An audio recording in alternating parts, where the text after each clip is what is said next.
آہستہ آہستہ مسجدوں کو ایک روب اور دبدبا ڈر خوف کا ماحول پورے ملک میں پھیلایا جا رہا ہے اور مسلمان بدعملی کی وجہ سے مرعوب ہوتے چلے جا رہے ہیں۔ عمل ہوتا ہمارے اندر،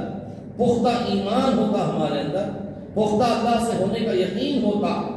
تو ہم کسی کی مجال نہیں کہ ہمیں ڈرائیں، لیکن پورے ملک میں شریعت کے حوالے سے، مسجدوں کے حوالے سے، دین کے حوالے سے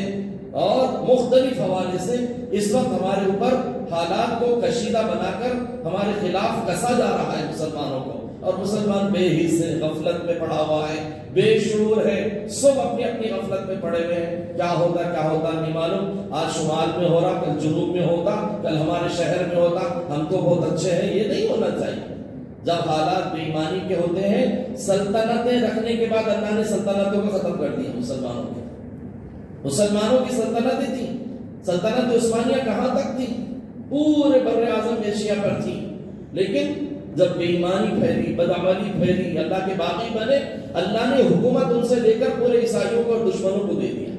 خود ہندوستان کے اندر 900 سال تک حکومت مسلمان کرا، اور اس کے بعد کیسا ہو گیا حوالے، انگریز باہر سے آ کر ہم کو غلام بنا لیا تھوڑے دن،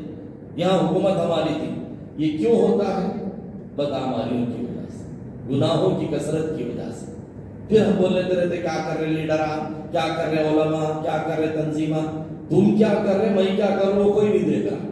نماز نہیں پڑھ رہا تو کچھ نہیں، جھوٹ بول رہا، غیبت کر رہے، چغلی کر رہے، زنا کے اڈے مسلمان آباد کر رہے، نشہ آباد ہو رہا ہے، نوجوانوں کے اندر نشے بھرے ہوئے ہیں، چھوٹے چھوٹے بچے، بچیاں، عورتیں، لڑکیاں نشے کے عادی بن رہے، اور کہاں سے اللہ کی مدد آئے گی؟ یہ رمضان کا مہینہ ایسا گزارنے کی مہم چلاؤ آپ اپنے اپنے محلوں میں، تاکہ اللہ کی رحمت بالکل متوجہ ہو جائے اور آنے والے حالات میں ظالم حکومت کا خاتمہ ہو۔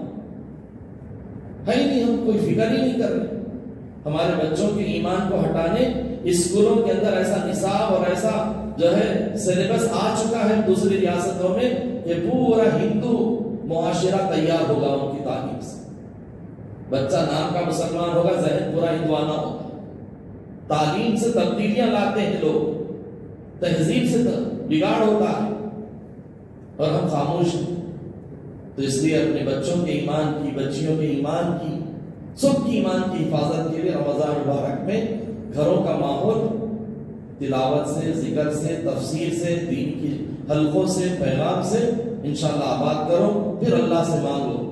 ملک کے لیے، عالم کے لیے مانگو، پورے مسلمانوں کے لیے مانگو۔ دیکھو آپ بیت المقدس کا حال کیا ہو رہا ہے، کئی مہینوں سے غزہ کے مسلمان شہید ہو رہے ہیں، لیکن دشمن سب ایک ٹس سے مس نہیں ہو رہے، خون دیکھ رہے ہیں، ٹس سے مس نہیں ہو رہے، اور ہمارا حال یہ ہے کہ ہم نہ متحد ہوتے ہیں، منتشر ہیں، تنظیموں میں بٹے ہوئے ہیں، جماعتوں میں بٹے ہوئے ہیں، ذہن و دماغ بٹے ہوئے ہیں، متحد ہوتے نہیں، متفق ہوتے نہیں، کٹے بڑی ذاتیں ایسی ہو رہا ہے۔ اس لیے ضرورت ہے مسلک کی تشددوں کو ختم کیجیے، جماعتوں کی شدت کو ختم کیجیے، ایک اور نیک اور اللہ کے احکامات پر عمل کرنے کا مزاج ہمارا اور اپنے بچوں کا پیدا کیجیے۔ اللہ تعالیٰ اولاد سے بھی بیٹا اسکول جا رہے ہیں، خالی گھنٹوں میں اگر قرآن ہے تو قرآن پڑھو، ذکر کرو، کچھ تو بھی کرو، ادھر ادھر کی باتیں مت کرو روزے کی حالت میں۔ سب سے اچھا مہینہ اپنی زندگیوں کو تبدیلی لانے کے لیے رمضان ہے، بس اس کو بھی اگر ہم نے ضائع کر دیا تو پھر زندگی میں کبھی تبدیلی نہیں ہو سکتی،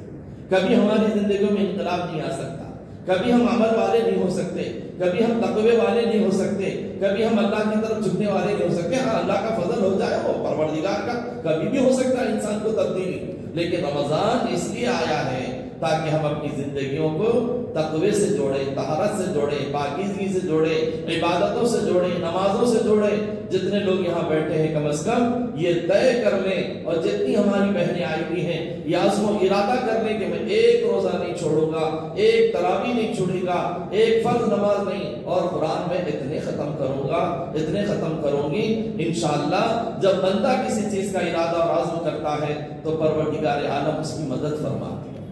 ارادہ ہی نہیں تو پروردگار کی طرف سے ہمارا کہاں سے اللہ تعالیٰ کی طرف سے مدد و نصرت ہو۔ بہرحال میں کمیٹی کا بھی مشکور ہوں کہ آپ لوگوں نے اس موقع پر مدعو کیا